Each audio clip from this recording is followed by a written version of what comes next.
Welcome, everyone, and thank you again so much for joining us today. I know this is like a lunchtime talk, so I definitely appreciate all of you actually being here with us to join the future of logistics and supply chain. My name is Yiling, and I'm going to be your host for today. I'm the Singapore Country Lead for Innovation and Partnerships at 500 Startups, the world's largest and most active venture capital fund. So, just a very quick overview about 500 startups. Our mission is to uplift people and economies through entrepreneurship. And we've been fortunate to see this mission come true now more than ever during these times of change. And we're working with companies, cities, and nations around the world to run entrepreneurship and innovation initiatives. So, as I mentioned earlier, we're the most active early stage investor in the world, according to PitchBook. We have over 2,400 portfolio companies and growing daily. And some of the companies you'll be seeing, or actually all of the companies you're seeing here today, are actually portfolio companies of 500 startups. We've actually invested across many industries, of which we've made 66 investments actually in supply chain and logistics across 22 countries. Having worked across many different industries, we've discovered a very interesting fact. To create a thriving startup ecosystem, capital and investments is just one part of it. And that's why, through our years of experience and validated by a recent research study, we started looking at building ecosystems and what are the 6 elements required to build a thriving startup ecosystem. First and foremost is strategy, creating direction, alignment, and commitment around the vision for the ecosystem, understanding what needs to be activated or created to make the ecosystem thrive. Secondly, platform, attracting global and local investors, startups, talent, academia, advisors, mentors, and strategic partners. So the platform is really the structure to advance the ecosystem. Then we look at education as well. And education means training and developing not just entrepreneurs, but also investors and corporates. It supports the acceleration and sustainment of entrepreneurs, investors, and corporates within the system. Some of you may know of our VC Unlock program, as well as a lot of our 500 branded and also white labeled program all around the world. A very important component of the ecosystem is actually corporates, because corporates are the ones who acquire, invest, partner, or buy products or services from startups.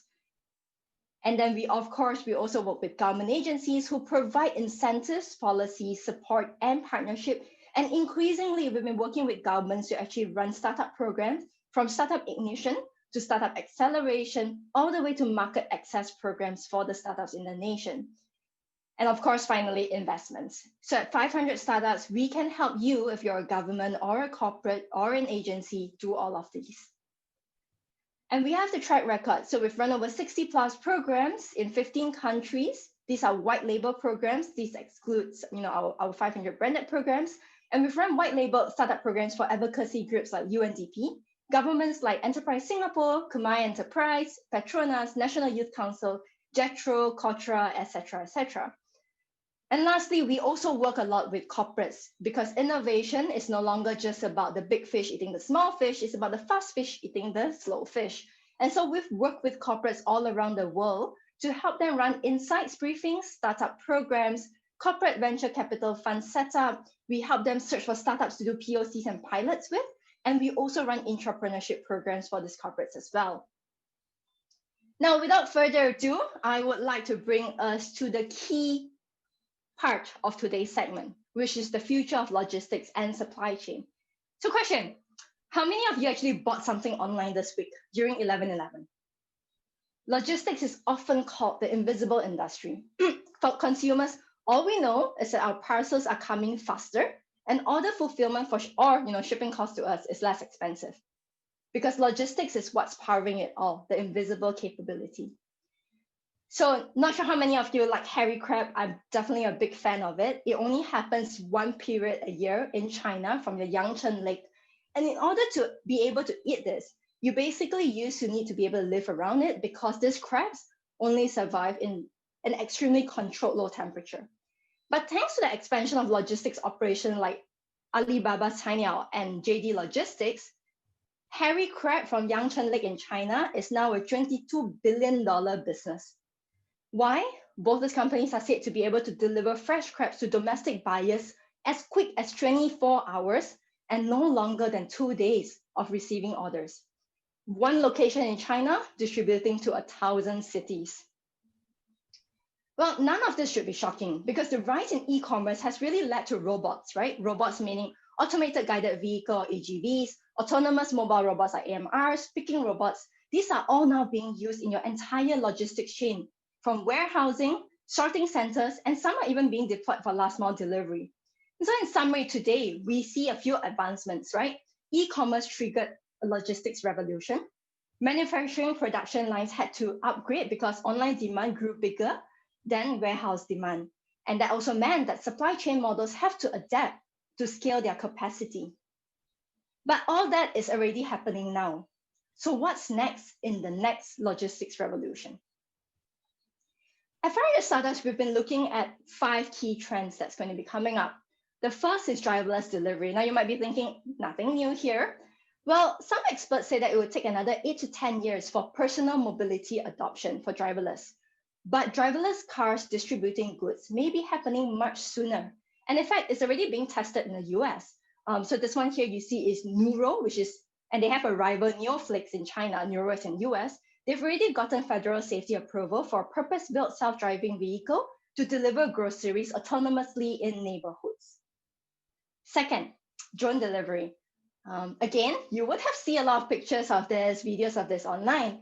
Truth is that it's probably still at pretty early stages, and some experts say that they expect this will expand in the next 5 to 10 years, especially for shipping in remote locations. Also, really excited that we have a speaker today who is more than well equipped to talk about this part. But one thing about drone delivery that fascinates me is this. One, the prediction we have is really, you could have an army of drones currently contained in a specialized delivery truck. The truck would pull into a neighborhood, it would release the drones who would then deliver the packages.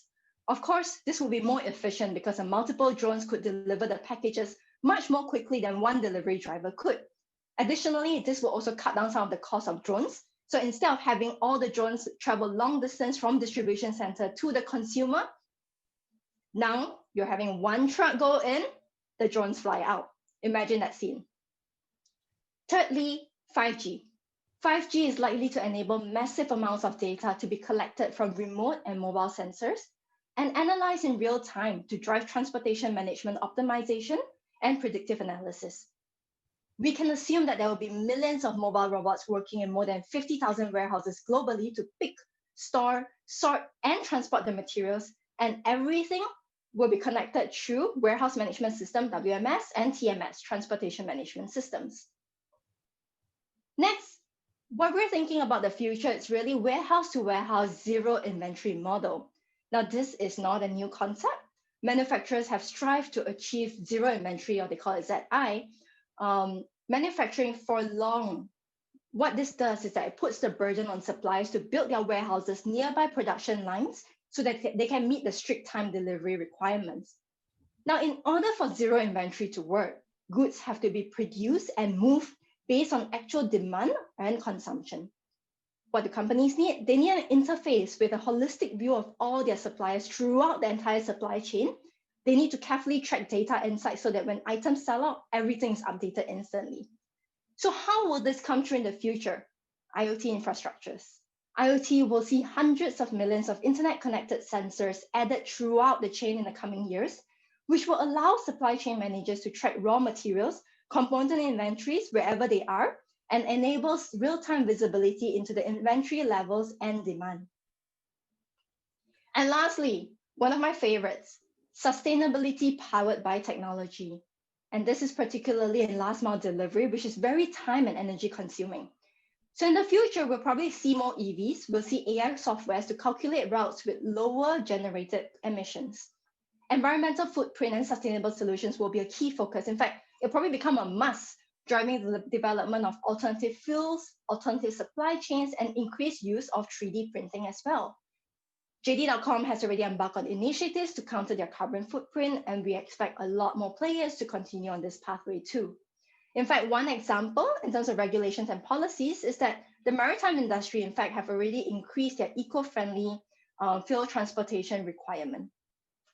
So now, enough of me talking, because I'm by no means an expert in supply chain and logistics, but today I'm really grateful to have with me 3 speakers who definitely are experts in the field. So first and foremost, we will have Manal Habib from MightyFly. We will have Dana, who is the founder and chief commercial officer of Parcel Perform, and we will have Ying, who is the founder of AllSome. So with that, I would like to hand it over to Manal to actually share more about MightyFly. Thank you so much, ladies, for joining us today. I can see Manal and Dana, and not sure if we have Ying's video on, but okay, let's go. Okay, I can see Ying now. No, it was just my view. Okay, so now, handing it over to Manal. Hi everyone, I am Manal and I am the CEO of MightyFly, and we are providing expedited delivery service via autonomous cargo aircraft that have a very long range and can carry a high payload capacity. So far, expedited deliveries have been suffering from many problems, and whether we're talking about the traditional logistics services such as trucks, that can take long times to deliver our goods, and still they're not that cheap. Also, we have small drones. The small drones nowadays are just getting started, but they still don't solve all of our problems. With these small drones, we can deliver one package, and with that, we simply cannot reach good unit economics. So at MightyFly, we are building large autonomous cargo aircraft that can carry up to 500 pounds of cargo, have a range of 600 miles, and a speed of 150 miles per hour. With these capabilities, we can carry multiple packages in one aircraft in an autonomous way, which enable us to both bring the speed of our deliveries up and bring the cost down. Which are two value propositions customers and us we really want. So MightyFly is building an expedited delivery service, starting with Australia and US. We are going to lower the cost, provide a better customer experience, provide a carbon neutral solution, and all of that while having low infrastructure. So far, we built a small prototype and we've been flying it fully autonomously. And following is a video of some flights that we have been performing here in the US. And with our autonomous drones, we can perform deliveries pretty much in an instantaneous way. And our next generation is going to be way bigger, which will carry 36 packages. And then afterwards, we are going to move to the larger aircraft that is going to carry up to 150 packages. So we're really transforming the future of logistics with our technology, bringing autonomy together and economy of scale.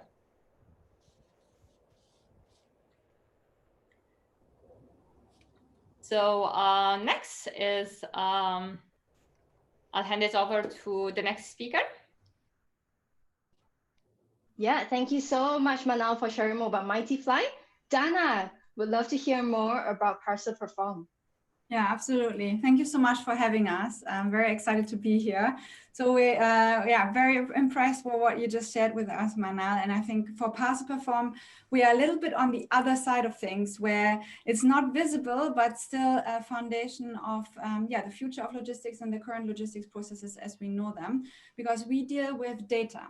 So if you look at logistics, you quickly realize that it's a very intransparent market. And in the short term, what we at Parcel Perform are fixing on is to make sure that everyone that deals with parcel delivery has a good experience, not just for the end consumers like us, where we really want to know where our parcels are, but especially also for the retailers and the carriers themselves. So what we have developed as Parcel Perform, we are a software as a service application, but we basically developed a global standard for parcel tracking. Since every carrier updates their customer very differently on the status of a delivery in a different language, with different events at a different location in different time zones, we saw the need to unify this data to then build a lot of different workflows around that. And we have done so with over 600 carriers globally integrated, at the moment about 640, to make sure that wherever you ship a parcel, you can actually have the same level of transparency and the same level of information for your customers and yourself as a retailer. So if we go to the next slide. It just gives you a bit of a overview on who we are working with. Because often, if you're not part of the logistics industry, you wonder, don't they actually know? And the reality of things is they don't. So you see global brands like Nespresso and Mecca from Australia, for example, but also leading brands like Wayfair and Decathlon or the Catch Group in Australia, retailers that actually don't know where their parcels are at the moment and kind of don't trust on the carriers to give that data to them. But the need for better data in this logistics space even extends to the carriers themselves. So while they know their own operations, people like DHL barely operate their entire operation by themselves. They have service partners, but they don't know when the parcels are going to arrive or where they are at the moment. And the same holds true for B2B players. So having the right data in logistics is really a global problem for everyone that we're trying to solve. And maybe just to give you an outlook, we have a quick view at the next page. So what we are doing here, you can see on top, these are our core modules. So we provide tracking data. We allow everyone to know where their parcels are by having white label tracking pages and notifications. We give a customer service module so everyone can see also on the customer service side what's going on. And very important, especially because this market is so intransparent, we also analyze the data. I think where the future lies, and probably we talk about that a little bit, is on the lower left side of this slide, the predictions. So knowing where data is and standardizing it unlocks a lot of use cases. But if you then apply machine learning on it, there's actually a whole level of kind of optimization and better experience that you can unlock. And I look forward to share that later on. Yeah, and of course, there's a lot of improvement in this. So we just pulled a few data from our retailers. Customer lifetime value, especially in times when e-commerce is booming, is a very important one. So to level that up by 15% has a huge impact for retailers. But of course, we also decrease the amount of customer service calls by everyone knowing what's going on. And it's a great marketing tool because brands can expose their own branding and keep customers in their interface. But I think more about that later, and I hand over to the next speaker. Thank you so much, Dana. And I'll hand it over to Ying from AllSome. Yep, thank you. Sorry, one moment.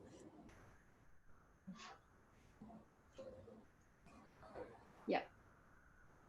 If you click present, we see it. Yep. Okay. Hi, good afternoon, everyone. I'm Ying. I'm the founder and CTO for AllSome. So for AllSome, we actually provide these virtual warehouses and e-commerce fulfillment services for modern online sellers to basically manage their cross-border supply chain. So modern online sellers business, usually they have like overseas suppliers, overseas sellers, and they themselves is actually located physically in another country as well. So basically what AllSome is actually doing on is instead of like building a big centralized warehouses to do pick and pack, we transform extra spaces into a high efficiency fulfillment hub to help online sellers to perform quality checks, coordinating with overseas suppliers, pick and pack, and send the package for delivery. So basically the main concept is that we actually the Airbnb for fulfillment. So currently we actually have established 250 warehouses of network in China and Malaysia itself, and actually executing in going live in United States and Australia to support our online sellers penetration. So we're actually serving over 200 plus online sellers worldwide. And so far, we actually have processed 1.3 million of items without owning a warehouse. So what AllSome is really looking at is to build a network to enable efficient cross-border logistics. Thank you. Thank you so much. And now I think we are currently continuing on to the key part of today's session, which is the panel discussion. So to my fellow panel speakers, nowadays there are so many technology enablers that we can talk about in supply chain and logistics, and we've covered some of that earlier on, right? In fact, not even 10% of it, I think.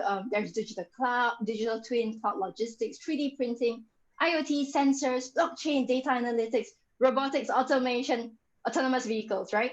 So many. So question one, which technology excites you the most? And what is your prediction of logistics and supply chain in 15 years? Dana, could I ask you to take that question first?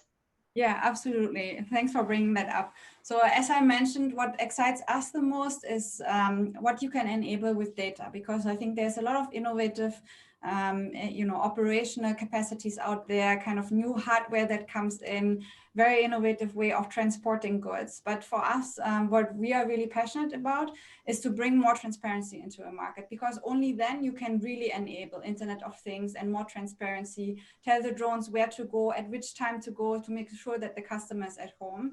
So where we see the future in this realm of data is clearly machine learning, because at the moment, a lot of the analysis that is done in logistics is either missing because people cannot compare the data between carriers, or it's just done by basic analysis.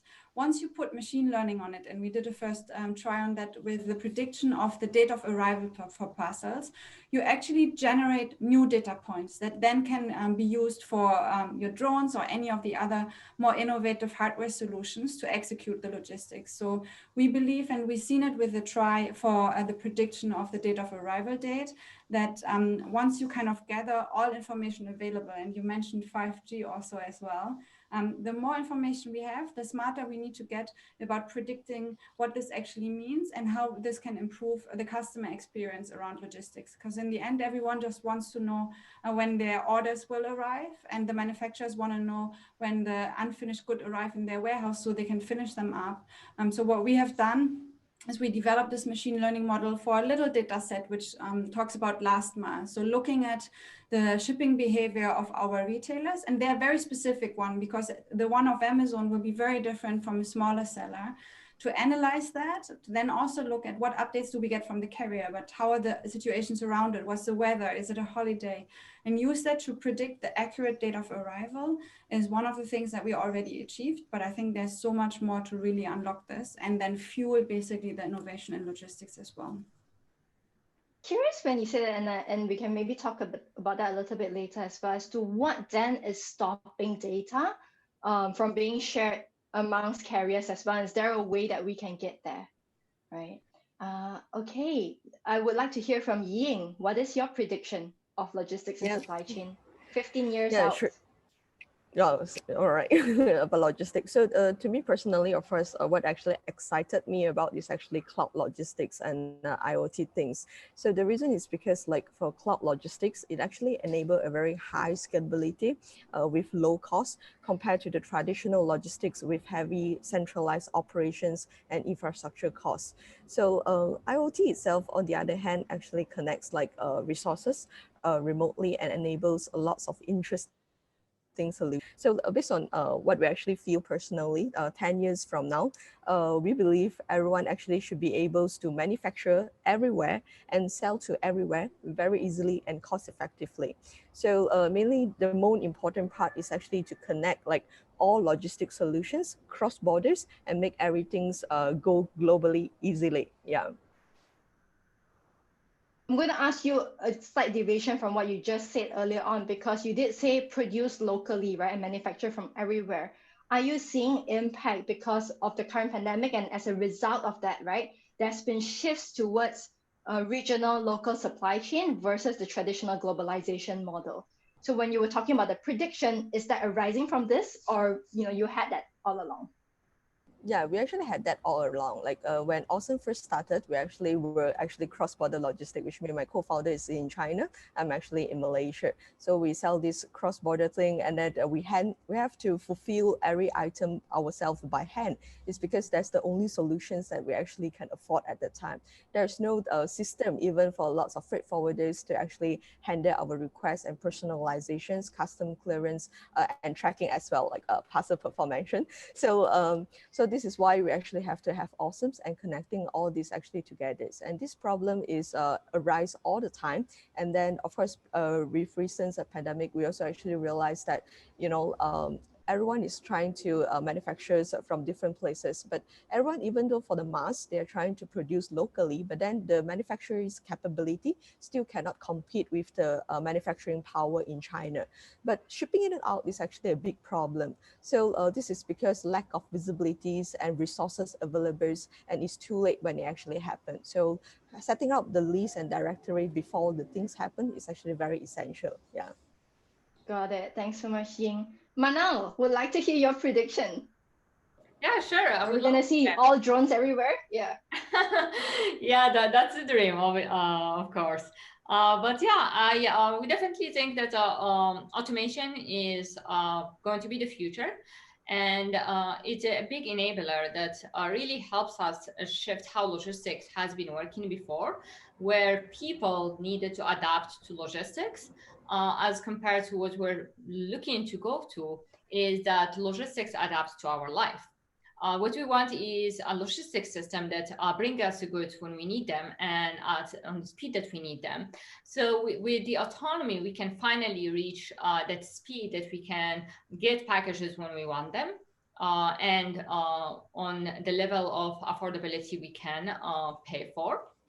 And in addition to that, I think bringing a little bit of, I would say, the aviation aspect into the picture, we really unlock a big problem of congestion that is stopping logistics from moving and meeting the time needs of the consumers. And pretty much we're so far living in a 2D environment that is congested and stuck. And as people are increasing in the world every day, there is just not simply a solution to just live in that 2D space.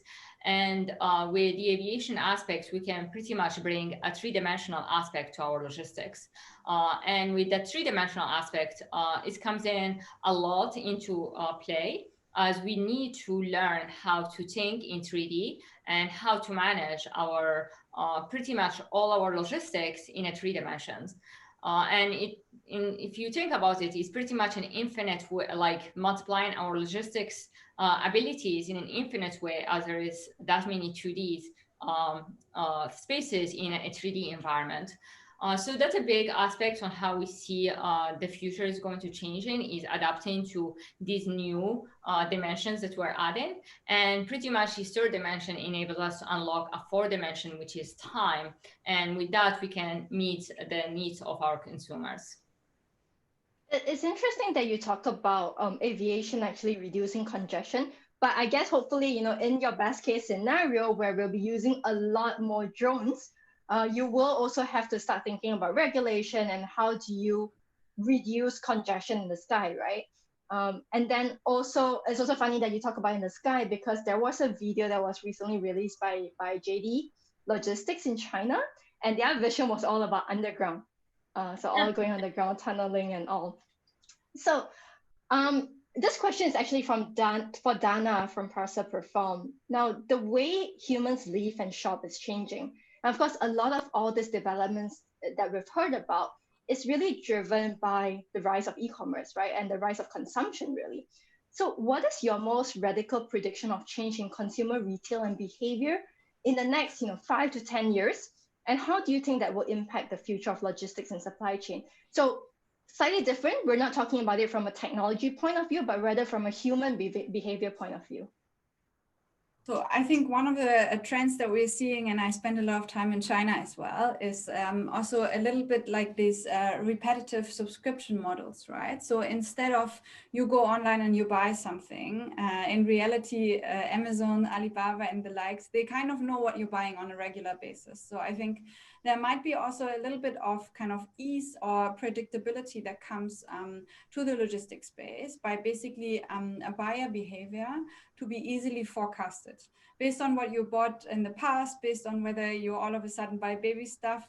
The e-commerce merchants of this world will probably be able to relatively accurately predict what you will buy next. And with that, you can also bring the goods that you're going to buy next in a much more predictable future closer to the consumer, in a way where, logistics can be a little bit more plannable even. So I think that's one of the big trends that I'm seeing across the world, but I think also China is leading the chart here.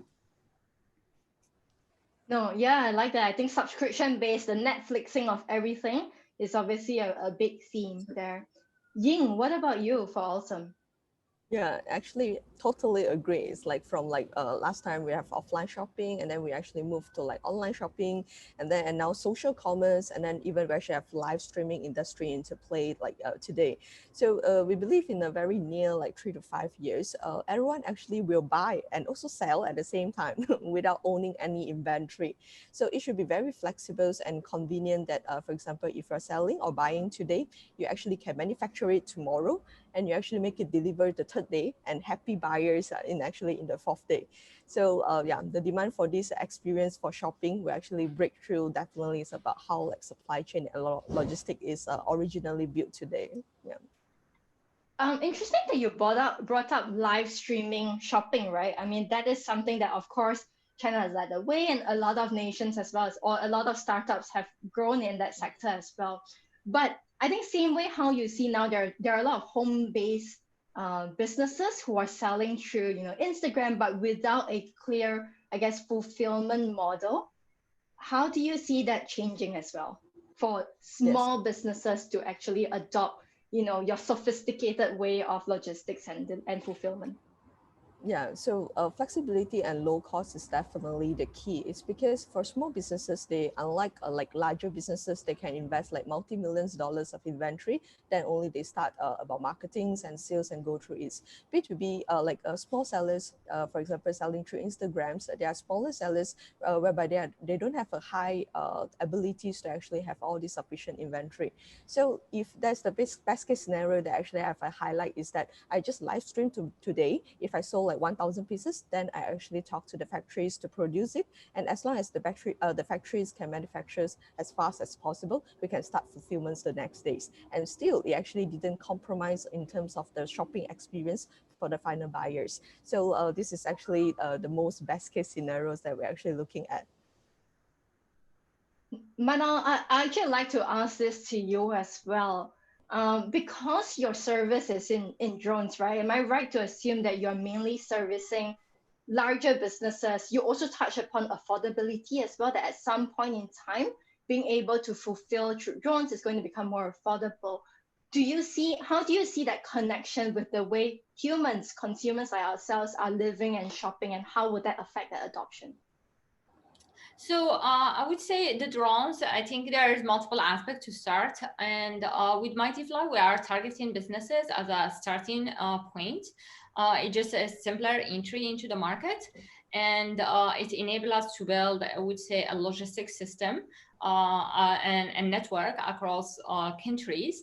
And then once that is established, we see that this technology is going to be extended to the consumers everywhere. And we're going to enable the consumers to be getting packages delivered at a cost that is affordable to them and within a time frame that they desire. So we see that the drones, I would say, even sometimes they don't start with the consumer directly. The end point there is we are going to help the consumer get to their objectives. When it comes to consumer objectives, just one word from all three of you. Do you think that the key to a consumer is really just speed? How fast I get it? No, I don't I see think Dana so. shaking, so I want to hear Dana's thoughts. No, I think it's convenience. So we actually did an analysis on this. If people want their parcel the fastest, or they just want it when they're actually at home and they know when they can collect it, which also is a very great way why, for example, parcel lockers are taking up. So instead of people having to wait for the delivery man at home all day, feeling like they waste their time and then they might not appear, next day is not always the best solution. The best solution is to be where the recipient is, and either you have flexible logistical processes to kind of quickly change the last mile to be where they are, maybe at their office today, like I am, or you give them the convenience to choose when to deliver, because they can probably predict their normal schedule a lot better than the logistics companies ever will. That provides a really nice segue into the next question I actually had for you, Dana, which is, when we look at last mile delivery modes, depending on the city, there's a difference in preference between attended home delivery, parcel lockers, like you mentioned, and collection and delivery points. I think a lot of factors come into play there, right? Safety, whether you're at home and all that. With more people working from home and with an increased adoption of e-commerce, which brings scale, of course, Do you see this changing? Do you think that there still needs to be the distinction between the different last mile options? I think there has to be, because like you said, right, in every country, in every city, you have different requirements. I'm from Germany. If you live somewhere in rural Germany, then you don't want it to be dropped off at the post office. And even the next parcel locker will be too far. So your preference will always be to please deliver it to home. If you're somewhere in a big city, like here in Singapore, I would definitely want it to be in a parcel locker. So I can go there, pick it up 24 hours a day and kind of get my goods. And I think we also see, like a move towards lockers also for health reasons, right? So I think especially in times of Corona, when you kind of want to avoid like personal contact with people, then it's very good and probably also a lot more sustainable to have options like parcel lockers that kind of allow you to get the flexibility you need when it comes to collection of your items. Thanks so much for sharing that. Manal, want to move towards sustainability. So, JD.com, JD Logistics, they've talked about the steps that they want to take to help neutralize the impact. I think in China, it's like 4.5 million parcels delivered every single day. They want to take steps to help neutralize the impact and carbon footprint of their supply chain. So we've seen sustainability reporting being imposed in the maritime industry. What do you think the impact is going to be in the next 10 years? Is this something to focus on, or, honestly, not quite there yet? Well, I think it's a really big focus for the new companies that are emerging nowadays, being sustainable, supporting sustainability and being carbon neutral or completely offsetting the carbon is a big goal. And I think it's a value that, especially here, I would say in the US and California, especially, a lot of companies care about. But what is, I would say, blocking a lot of companies from really achieving that is a lot of the traditional large companies own large infrastructure of, I would say, vehicles that are not environmentally friendly.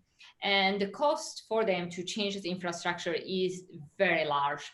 And when they, for example, take 10 vehicles and they buy like 10 electric vehicles, it's pretty much like a drop of water into the ocean.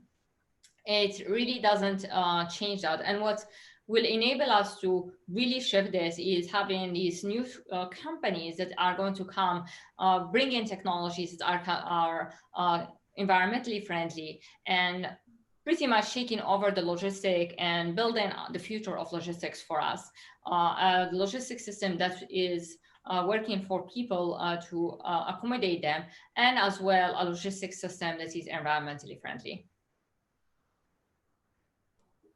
Got it. And Ying, what about you? I think you mentioned on your slides 250 warehouses. Was that right? So you must see a huge impact. I see the picture behind you as well. Not picture. You're really in your warehouse, right? Yeah. So that's a real thing behind you. And yes, we'd like to hear from you about sustainability in warehouse management, perhaps. Yeah, in terms of this, we always feel that it's never too early to actually start to think and work on substantial abilities. It's because go green is very important, especially like with such a high movement in the industry, like a slight pollution that's happening for every single parcel delivery is actually damaging the environment, and it's actually always going to be too late when we actually start to feel about it. So, but based on our experience in China, we are still receiving a lot of like plastics carrier bag, which is not eco-friendly, and no one actually have an idea about where this removed carrier bag will finally end up at. So, which is super not good. So we're still doing very little in these protections, but of course, like larger corporations, like for example, JD has like started working on it, and even like SF Express, they actually printed like raising lots of awareness in terms of eco-friendly and slogans, materials they're using on their truck as well. And also FedEx actually willing to use like eco-friendly carrier bag, which is usually very pricey. So we believe with more of this awareness, we actually can at least make a good start. So in terms of warehouses, at the same things, we actually don't recommend building a big centralized warehouses, which is going to create a big damage to the places and location as well, because it will take you 3 to 4 years to actually get the land, start to set up the building, and then COVID-19 is there. So so we're actually looking for some solutions for like therefore we're actually doing Airbnb for fulfillment, which is actually also to ensure sustainability and eco-friendly, and actually can scale to support the need as well. Yeah. It's interesting that you said you don't recommend building big warehouses. Not too long ago, I actually spoke to a real estate developer, or physical space developer in the warehousing space, and they were actually thinking of ways in order to differentiate themselves as developers. So instead of just building warehouses, what else can they differentiate themselves by? That's still kind of linked to warehouses and spaces, but what else can they put in there? Any suggestions there? So of course, what I actually trying to say about that is actually not by saying that there is no need for centralized big warehouses. It's just like hotel and Airbnb. Doesn't mean that Airbnb is good. We actually don't need a hotel experience. You still need a big centralized warehouses for like sorting. You still need airport to actually for the aircraft to actually land it and go out. It's just that instead of like building a centralized warehouses, and every logistics partners usually they build these big centralized warehouses for their own usage only. For example, DHL, as mentioned by Parcel Perform, is usually using contractor and so on. But then they actually branded under the DHL, and there's a limit of resources they can do. So our concept is really to enable a scalability, connecting all resources to ensure all solution talks. Then this is our objective. But in terms of to answer your questions specifically, for big centralized warehouses, of course, robotics, all these things, definitely a robot movement can be way faster compared to humans beings. But then humans wise also have a high personalizations in terms of the item that they actually can solve as well. So each of them is actually having a different solutions. But in terms of how to optimize the space, usually it depends on case by case basis, I would say. Yeah. Got it. Dana, I wanted to ask you one question. You talked about this a little bit earlier on about data sharing, and that what's needed is for really more open sharing of data. Of course, now most brands have their own set, most logistics brands have their own set as well. What do you think is needed to happen in order for really more open sharing of data, in order to better enable, and in fact, just to enable more predictive, fulfillment? Yeah, absolutely. So I think there's a few things, and it starts with sharing data. So I think the big problem that you have, especially also in the more traditional logistics industry, is that you have a lot of on-premise infrastructure.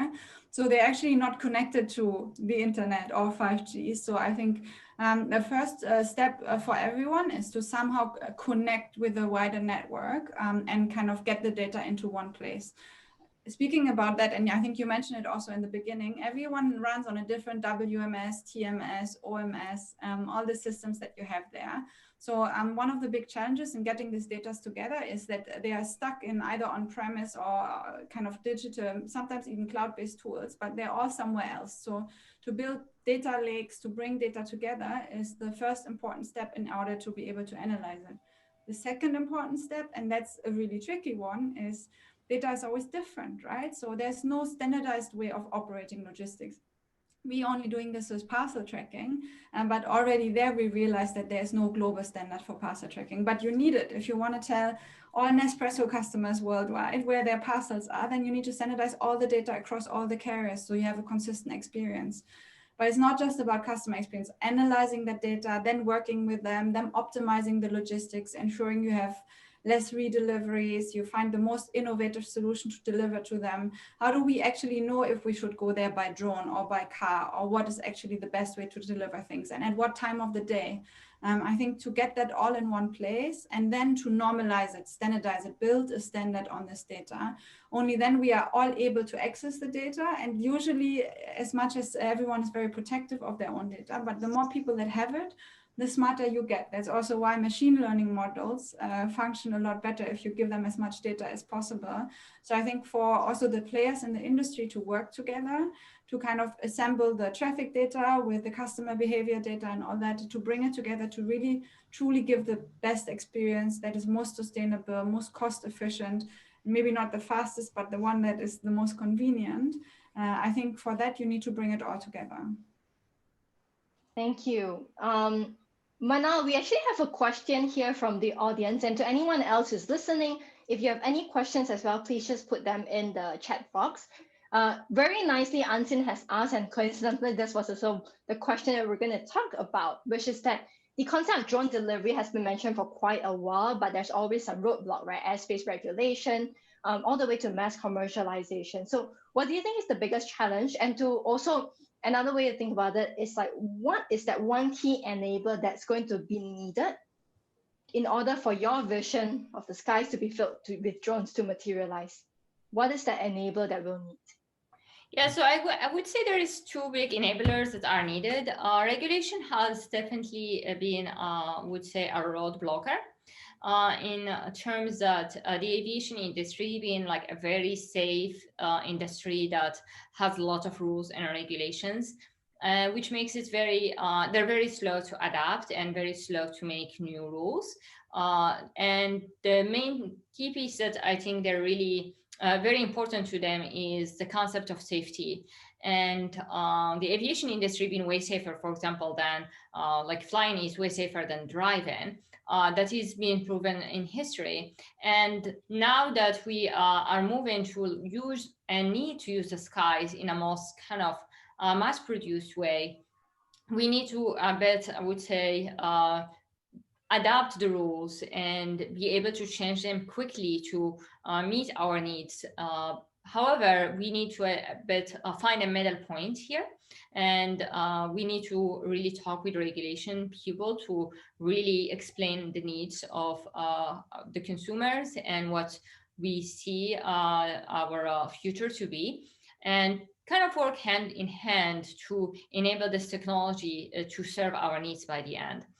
So I would say the regulations are definitely blocked progress, but recently, I would say in the last year or two, and I would say really given that COVID, and I would say that one thing that came in positive from COVID is it became clear that we need autonomy, that we need drones to provide a logistics service that can operate in all kind of scenarios. And finally, with that example, our regulations started moving and started pushing forward to seeing drones in the sky and to really bring any autonomy into the logistics service. And then I would say the second road blocker is people's adaptability. I would bring here the example of, I would say, the many crashes that we have every day with cars. Every day there may be like hundreds of car accidents, but then the one crash that happens with an autonomous car gets broadcasted all over the news. And here is the issue is like people just have very high expectation by autonomy, but the key thing that we need to understand by the end is autonomy is written by humans.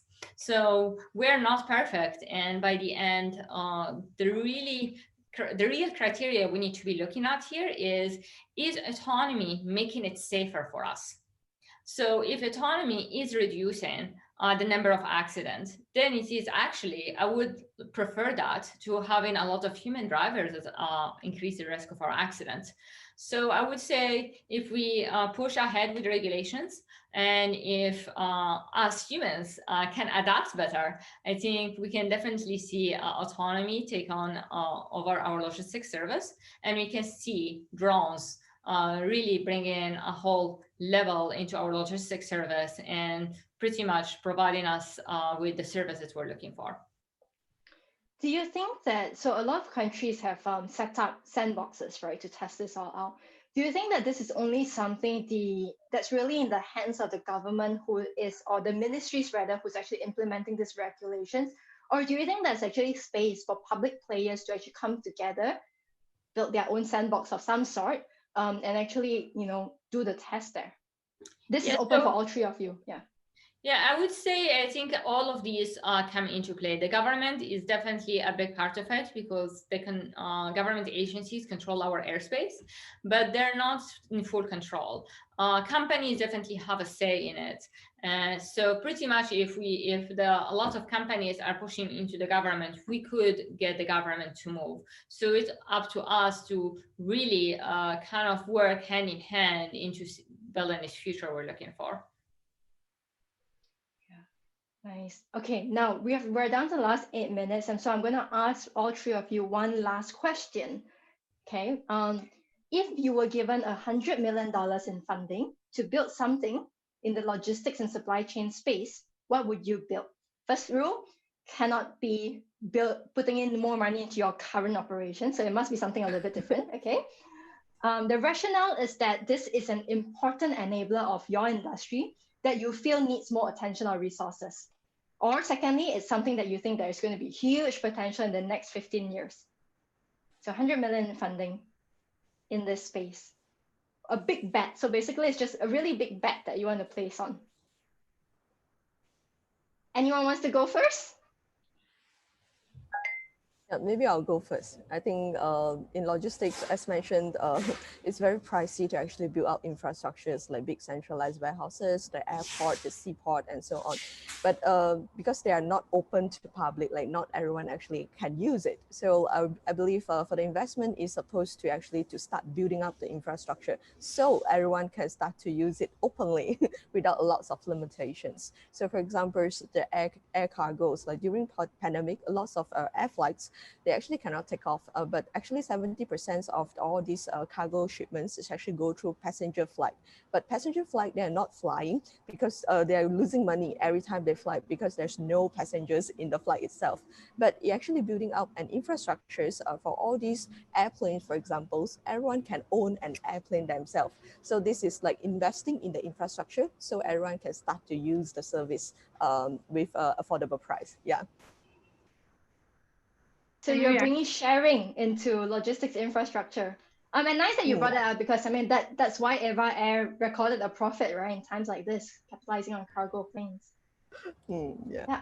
Manal or Dana, you want to share where you would put your big bet? Sure. I would double down a bit on infrastructure, but with a slightly different flavor, which is the infrastructure of the airspace. And it's something that you touched on earlier by saying by having a lot of drones in the sky, we're going to end up having congestion. But that's only if we don't have an infrastructure in the sky. And actually, we have so many layers of altitude that we can have pretty much redesign our 2D into so many different layers. So what we need is a new way of like thinking about how we manage the 3D airspace we have. And pretty much setting up this infrastructure will enable us to utilize this space and pretty much remove congestion out of the picture. I'm imagining, different layers now in the sky with different people authorized, different drones authorized. Imagining that now. Dana, what would you build? It's like playing chess in 3D. And it actually takes a little bit of imagination, right? Because you mentioned 3D a few times, but trying to think, what does 3D mean in the sky, right? It's just one big space there. But thanks for sharing that and helping us to think a little bit more that way. And Dana, over to you. Yeah, for me, I think if I don't look just at kind of our individual business, I think the biggest basically roadblock for innovation and last mile is often that everyone is thinking in silos. And I don't mean like just our startup, but I mean the regulation, the funding, the business. So I think if we really want to achieve kind of bringing logistics to the next level, what I would probably, if I had a lot of money and I could put it down somewhere, is I would probably create some sort of a forum, an entity, a way for people to work together and jointly develop their ideas that must be neutral and maybe, you know, exchanging data. Maybe blockchain can help to kind of neutralize it, make sure that, you know, no one is stealing each other's data. But I think for us as a whole, if you really think like the next 20, 50 years ahead, I think we need to find a way for the players, the innovative players, but also the existing ones to come together to drive innovation forward jointly.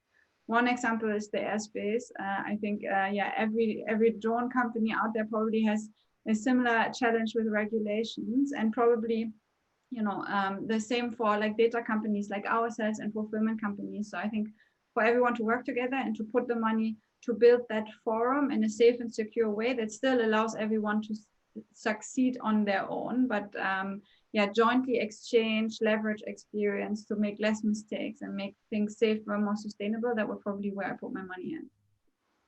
Thank you. And I think that's really an effort in itself, right? I mean, it sounds as if it's simple, but especially in times like this, where also a lot of companies are really just talking about having data and collecting data for their own needs. Getting everyone come together is definitely going to be a big effort, but something that's needed. With that, I would actually really like to thank all three of our speakers today, Dana, Manal, as well as Ying. I was talking to the speakers earlier on that, you know, for a topic like supply and logistics, I feel extremely grateful and thankful that we've managed to get 3 female speakers on our panel today, which is something that conventionally people might not have thought. It's something that, you know, female founders would want to start startups in this space. So thank you so much again, Ying, Dana, and Manal for spending time with us today. And to all of you audiences, thank you again for spending your Friday afternoon. I hope you all have a great weekend. But before you leave, just 2 things. One is that if any of you would like to speak to 500 startups about our startup programs, our corporate innovation programs, my email is right here on the screen, so feel free to contact me. And secondly, we are going to launch a poll right now. We'd just like to find out from all of you as to how you found today's session. And if you have any feedback at all, just feel free to email us and let us know as well. Thank you so much again, Ying, Dana, and Manal. Have a great weekend, everyone. Thanks for having us. Thank you. Yeah. Have a great day. Have a great evening. Sorry, it's just afternoon. Sorry.